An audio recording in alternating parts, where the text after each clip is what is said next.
Assalamualaikum warahmatullahi wabarakatuh. Eh, jadi ini video pertama saya terkait materi yang akan saya sampaikan secara daring atau dalam jaringan karena maraknya wabah dari virus corona sehingga eh, pembelajaran yang ada di kelas dialihkan menjadi sistem daring atau dalam jaringan. Jadi materi ini hanya berupa materi. Materi ini hanya berupa materi. Video ini hanya berupa materi. Jadi nanti dengan melihat atau menonton video ini, saya harapkan para siswa yang pada saat ini berada di rumah bisa memahami materi yang seharusnya saya ajarkan di kelas. Oke, jadi kalau diruntut sesuai dengan jam pelajaran yang sudah kalian lakukan dalam proses belajar mengajar, materi kali ini kita akan berlanjut di bab selanjutnya atau bab 3, yaitu pada masa Islam. Jadi kalian hari ini yang menonton video ini masuk Islam. Karena sebelumnya kalian masuk Hindu sama Buddha. Karena materi di bab 2 itu adalah materi Hindu Buddha. Jadi kalau kalian membuka beberapa buku terkait sejarah di kelas 10 seperti yang saya ada siapkan di sini, ada banyak buku sebenarnya yang bisa kalian gunakan sebagai media pembelajaran kalian. Kalau buku yang standar, kalau dari pemerintah, buku yang seperti ini, mungkin kalian juga bisa meminjamnya di perpustakaan sekolah. Kalau misalkan ingin lebih kompleks lagi atau ingin lebih luas lagi, ada sejarah Indonesia, sejarah nasional Indonesia jilid 3. Nah, ini diulas semua terkait masa Islam yang ada di Indonesia. Sedangkan tambahan dari ini, Islamisasi dan perkembangan kerajaan-kerajaan Islam di Indonesia yang diterbitkan oleh Ombak ini bisa menjadi sumber rujukan untuk pembelajaran kalian. Oke, kita lanjutkan lagi. Jadi materi yang akan Pak Dio bawakan hari ini adalah materi tentang teori-teori masuknya agama Islam dan persebaran Islam melalui perdagangan. Nah, kalau Pak Dio buka, menurut buku guru sejarah Indonesia yang diterbitkan oleh pemerintah, materi kalian ini memiliki beberapa KD. Yang pertama adalah KD 3.7.1 tentang menganalisis berbagai teori tentang masuk dan proses dari berkembangnya agama Islam dan kebudayaan Islam di Indonesia. Lalu merumuskan yang ini yang 3.7.2 ya, merumuskan tentang pendapat teori yang paling tepat dari beberapa teori yang ada tentang proses masuk dan berkembangnya agama dan kebudayaan Islam di Indonesia. Jadi untuk hari ini kita akan mempelajari tentang teori-teori masuknya agama Islam di Indonesia.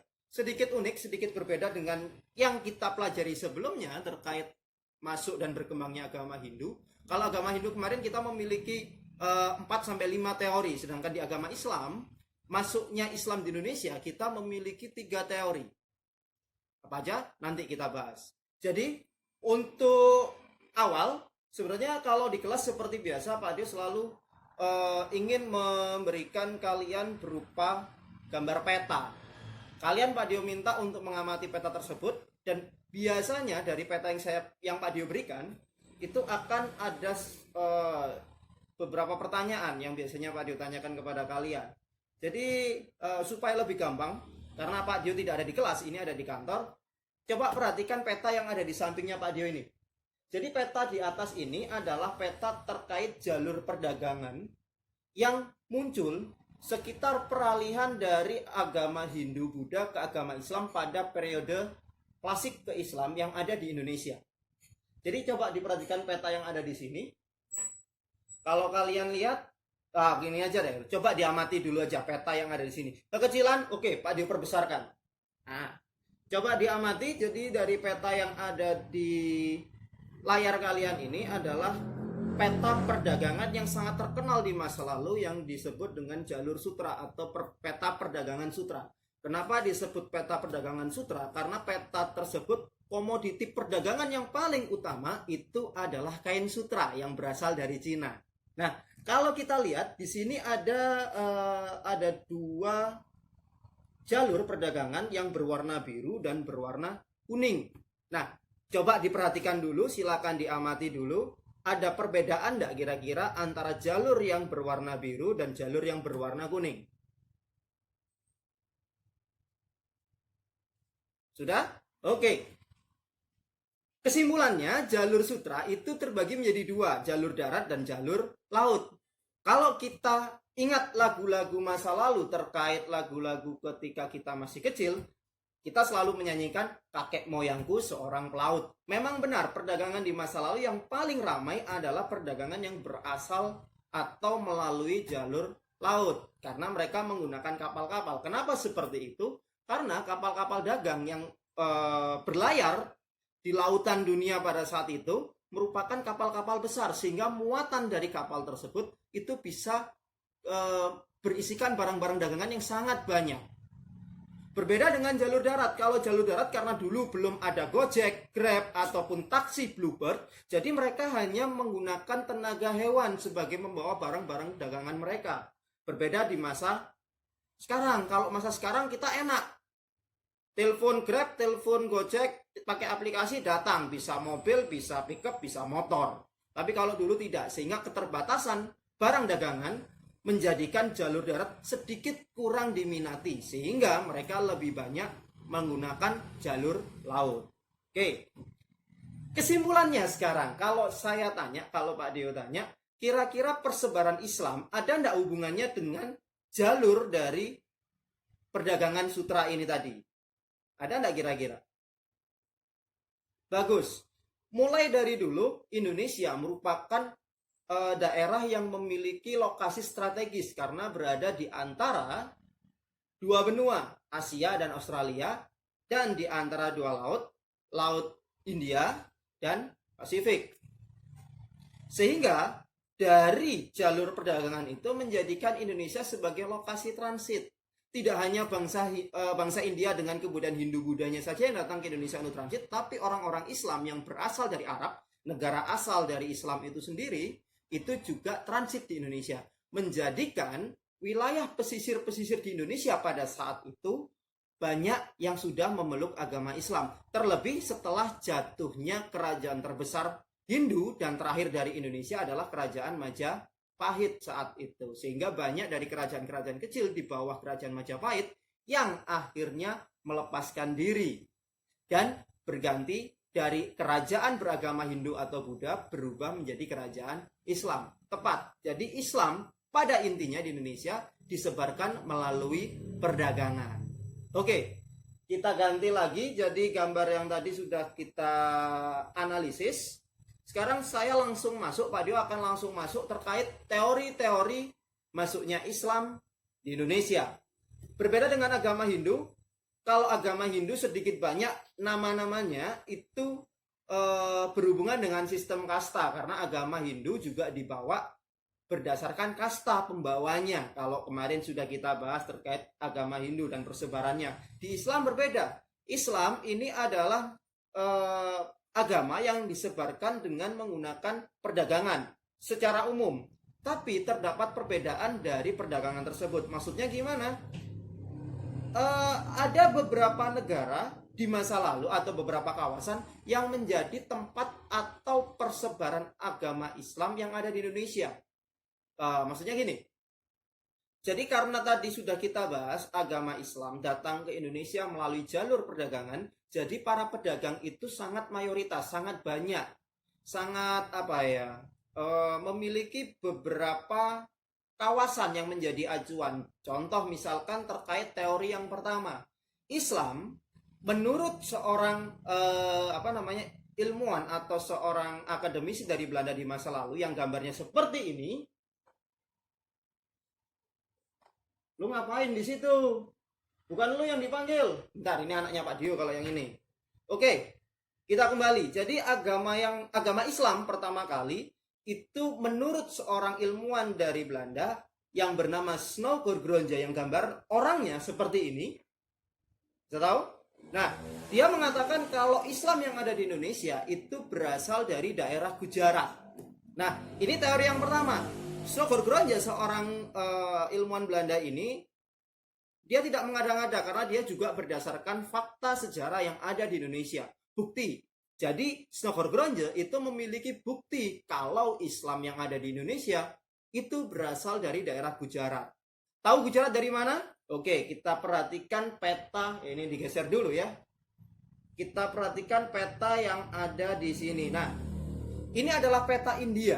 Loh Pak, India kok Islam? Padahal India itu kan sebagai tempat lahirnya agama Hindu dan agama Buddha. Betul memang. Tapi karena arus perdagangan yang ada di dunia saat itu, ada satu kawasan di India yang bernama Gujarat yang mayoritas penduduknya berdagang dan keseluruhannya beragama Islam. Bisa dilihat Gujarat kira-kira ini fotonya, peta India. Ada kak kawasan Gujarat di peta ini? Kelihatan? Nggak kelihatan? Oke, Pak Dio perbesar lagi. Oke. Kelihatan? Bagus. Gujarat itu ada di bagian barat India dan terletak di daerah pesisir. Sehingga satu lagi kita perhatikan di sini. Karena lokasinya sebagai daerah pesisir sehingga memungkinkan banyak para pedagang itu yang datang singgah ke Gujarat, menjadikan wilayah Gujarat yang mungkin dulu di awal perkembangan kebudayaan India yang beragama Hindu berubah menjadi Islam penduduknya. Nah, Snogor Gronja tidak mengada-ngada kalau Islam yang ada di Indonesia berasal dari Gujarat. Dia memiliki sebuah bukti. Bukti tersebut adalah sebuah makam dari makam Maulana Malik Ibrahim. Nah, Maulana Malik Ibrahim adalah salah satu sunan yang dimakamkan di Gresik. Dan nisan yang ada di makam tersebut merupakan nisan khas yang diproduksi di Gujarat. Sehingga hal ini menjadikan atau menjadi dasar dari bukti teori yang dikemukakan oleh Snogor Gronje kalau Islam di Indonesia itu berasal dari Gujarat. Oke, selain ini kan yang ada di Jawa, di Gresik. Selain itu, Snogor Gronje juga memiliki bukti lain. Tidak hanya di Jawa bukti nisan tersebut, tapi juga ada di Sumatera, terutama Sumatera pesisir utara. Pada masa itu adalah masa dari Kerajaan Samudra Pasai. Nah, nisan tersebut menjadi bukti karena nisan tersebut merupakan nisan dari Raja Samudra Pasai yang bernama Sultan Malik As-Saleh. Nah, Sultan ini memiliki agama Islam sehingga nisan tersebut juga dipesan dari Gujarat, sehingga dari bahan dan bentuk seni kaligrafinya itu memiliki kesamaan. Nisannya seperti apa? Nah, seperti ini. Jadi kedua nisan yang ada di sini merupakan nisan yang berasal dari Gujarat dan itu menjadi dasar teori yang dikemukakan oleh Snogor Gronje. Itu teori pertama. Islam yang ada di Indonesia berasal dari Gujarat. Oke. Teori yang kedua adalah teori yang dikemukakan oleh seorang ilmuwan Indonesia yang bernama Husin Dejaja Diningrat. Nah, ngomongnya harus gitu. Husein Dejaja Diningrat. Ejaannya gitu. Kalau dibaca Husin Jaya Diningrat. Orangnya seperti apa? Nah, ini Pak D. Husin Jaya Diningrat. Nah, seperti ini orangnya. Dia mengatakan kalau Islam yang ada di Indonesia itu tidak berasal dari Gujarat, tapi dia mengatakan Islam yang ada di Indonesia itu berasal dari Persia. Sekali lagi, para ilmuwan ini tidak mengada-ngada, sama seperti Snogor Gronje, Husin Jaya Diningrat juga memiliki bukti. Coba perhatikan peta yang ada di sini. Yang ada di samping sini. Jangan lihat saya. Ya. Yang ada di samping Pak Dio ini, Islam di Indonesia berasal dari Persia. Coba perhatikan peta ini. Terlalu kecil, oke. Pak Dio ambil, Pak Dio perbesar. Oke. Coba dilihat jalur yang ada di peta tersebut. Melalui daerah mana saja? Oke, ada Palestina, ada Persia, ada Tibet, India, ada Cina, Malaysia, Sumatera, dan Indonesia tentunya karena masuk ke daerah Sumatera. Nah, Husin Jaya Diningrat itu mengatakan kalau Islam yang ada di Indonesia itu berasal dari Persia. Bukan berarti yang membawa itu kucing Persia ya, tapi orang-orang Persia itu juga berdagang di wilayah Indonesia dan mereka juga meninggalkan bukti kalau misalkan mereka juga berdagang di situ sebagai bukti eksistensi mereka ada di Indonesia dan menyebarkan agama Islam. Yang menjadi buktinya adalah gambar yang ada di sini. Bukti Islam berasal dari Persia adalah perayaan 10 Muharram atau Asyura. Jadi mereka juga memiliki beberapa tradisi. Ini salah satunya itu tradisi Syiah ya. Jadi mereka itu ingin merasakan penderitaan cucu dari Nabi yang disiksa, dan mereka memiliki kepercayaan sebanyak sebanyak mungkin mereka menerima siksaan itu, mereka akan gugur dosa-dosanya. Jadi perayaan seperti ini dinamakan dengan perayaan Tabot. Jadi mereka itu menyiksa diri mereka, mereka memecut tubuh mereka sehingga banyak darah bercucuran, mereka merasakan penderitaan. Penderitaan itu yang menjadi ganti dari menggugurkan dosa yang mereka miliki. Kalau di Indonesia memang perayaan seperti ini tidak ada, tapi ketika ada di daerah sekitaran Jogja, ini berakulturasi. Jadi mereka tidak masuk ke agamanya, tapi mereka masuk ke kebudayaannya. Mungkin kalau murid-murid sekalian tahu tradisi yang bernama Grebek Maulud mungkin. Jadi ada gunungan yang mereka larung ke laut, tujuannya mereka itu mensucikan diri. Jadi itu sudah lepas dari agama, tapi mereka lebih masuk kepada kebudayaan mereka. Itu bukti Islam berasal dari Persia. Teori selanjutnya itu adalah teori yang berasal dari penulis, juga berasal dari ulama Indonesia juga, tidak lain tidak bukan adalah dari Buya Hamka. Buya Hamka mengatakan kalau Islam yang ada di Indonesia itu berasal dari Arab, tidak lain tidak bukan berasal dari Arab sebagai tempat lahirnya atau eksistensi dari Islam di masa lalu.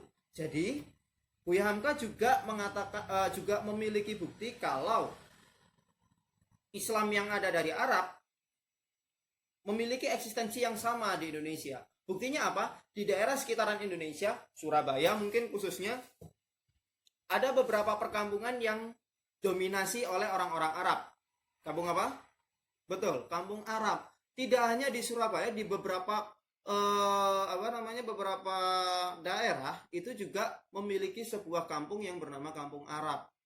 Jadi memang pada masa pemerintahan kolonial Belanda, Belanda juga mengundang dua ras yang ada di dunia ini, satu Arab, satunya Cina, yang tujuannya untuk berdagang di wilayah Hindia Belanda saat itu atau wilayah Indonesia saat itu. Sehingga terciptalah Kampung Arab, dan sehingga Islam yang ada di Indonesia tersebar melalui para pedagang Arab atau para pengembara Arab yang datang dari Arab masuk ke Indonesia untuk berdagang. Itu tadi ketiga teori yang yang datang dari luar masuk ke Indonesia sebagai bukti eksistensi Islam yang ada di Indonesia saat ini. Intinya dari ketiga teori tadi, teori Gujarat, teori Persia, dan teori Arab, ketiga-tiganya memiliki satu muara yang sama, yaitu Islam disebarkan melalui perdagangan. Mungkin itu saja yang bisa Pak Dio sampaikan. Terkait materi atau pertanyaan dan tugas nanti akan kita bahas lebih lanjut di pertemuan selanjutnya. Materi hari ini cukup dari sekian. Pak Dio akhiri. Assalamualaikum warahmatullahi wabarakatuh.